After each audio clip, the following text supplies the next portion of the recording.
नमस्कार, सुप्रभात news MP के संध्या समाचार में आपका स्वागत है। खबर को शुरू करने से पहले आप सभी से निवेदन है कि इस वीडियो को लाइक करके चैनल को सब्सक्राइब जरूर करें। तो चलिए शुरू करते हैं आज शाम की मुख्य खबरें। कैप्सूल व टैबलेट की पूरी स्ट्रिप खरीदने की व्यवस्था से मिलेगी मुक्ति।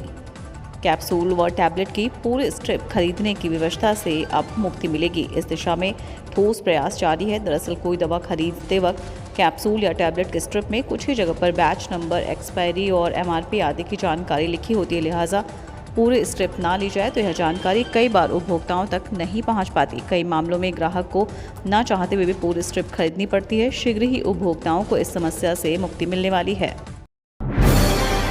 नई सिटी बस से मिसरोद से एयरपोर्ट पहुंचना हुआ आसान। गांधीनगर स्थित एयरपोर्ट से नर्मदापुरम रोड तक परिवहन सुगम बनाने के लिए सोमवार से बीसीएलएल ने एयरपोर्ट एक्सप्रेस की शुरुआत की है। बता दें कि नर्मदापुरम रोड से एयरपोर्ट पहुंचने के लिए सीधे परिवहन की कनेक्टिविटी नहीं थी। ऐसे में लोगों को महंगा किराया चुकाना पड़ता था। एयरपोर्ट एक्सप्रेस की शुरुआत होने से गांधीनगर से मिसरोद तक 30 किलोमीटर के सफर में 1.10 घंटे का समय लगेगा। वहीं इसके लिए 45 रुपये किराया चुकाना होगा।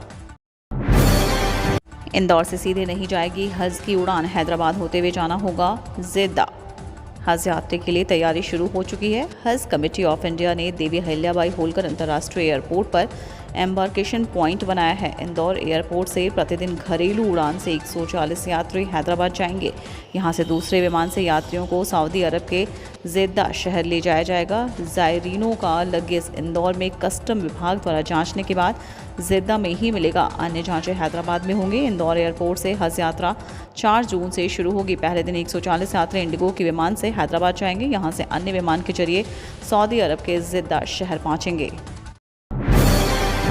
अनुसूचित जाति जनजाति के उद्यमियों को 4 चरणों में मिलेगी 72 लाख रुपए की सहायता।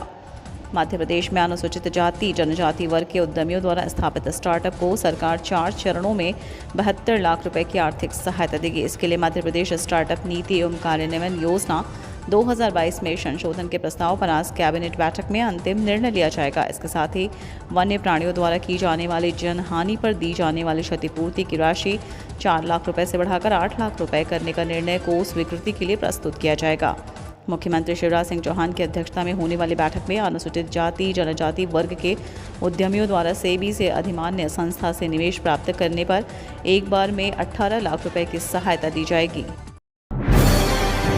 तुष्टिकरण नहीं, सबका साथ सबका विकास है मोदी सरकार का मंत्र, मंत्री भूपेंद्र यादव ने बोला।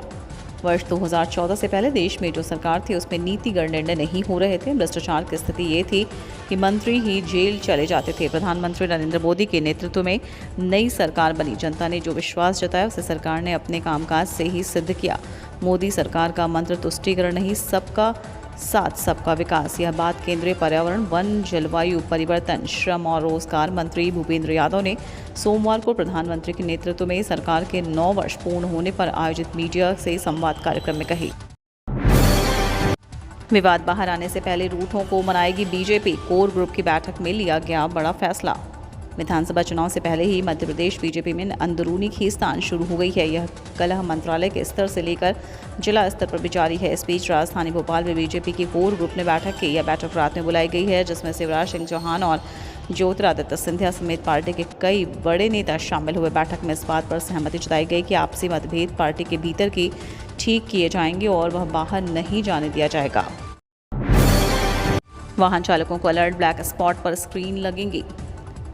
ग्वालियर ब्लैक स्पॉट पर वाहन चालकों को सतर्क करने के लिए पुलिस स्क्रीन लगाएगी। इस स्क्रीन पर स्पॉट से पहले वाहन चालकों को अलर्ट किया जाएगा। यह स्क्रीन जिले के 5 ब्लॉक स्पॉट सहित शहर खतरनाक तिराहों, चौराहों व अंधे टर्न के पहले भी लगाई जाएंगी। ट्रैफिक सुधार के लिए बाड़े की ओर जाने वाले मार्गों पर सर्वे कर सड़कों पर वाहनों के लिए जगह निकालने के साथ ही सड़क के समांतर रास्तों पर ट्रैफिक डाइवर्ट करने के विकल्प भी तलाशे जाएंगे। इसके लिए इंदरगंज से महाराज बाड़े तक के रास्तों पर जल्द ही सर्वे किया जाएगा।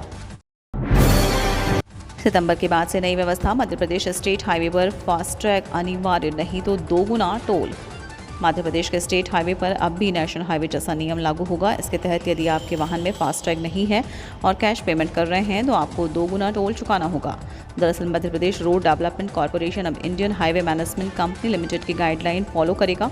अभी राज्य के टोल प्लाजा में फास्टैग के अलावा एक कैश लेन होती है। जिन वाहनों में फास्टैग नहीं है वे यहां कैश पेमेंट कर सकते हैं। फास्टैग और कैश दोनों के लिए अभी एक ही राशि है, लेकिन सितंबर के बाद फास्टैग ना होने पर डबल चार्ज लगेगा। कर्मचारी हड़ताल खत्म नहीं हुई तो यूजी कोर्स के 5 पेपर बढ़ाने पड़ेंगे आगे, परीक्षा पर आपात बैठक आज। कर्मचारियों की हड़तालें दिव्य हिल्ला विश्वविद्यालय की चिंताएं बढ़ा रखी हैं।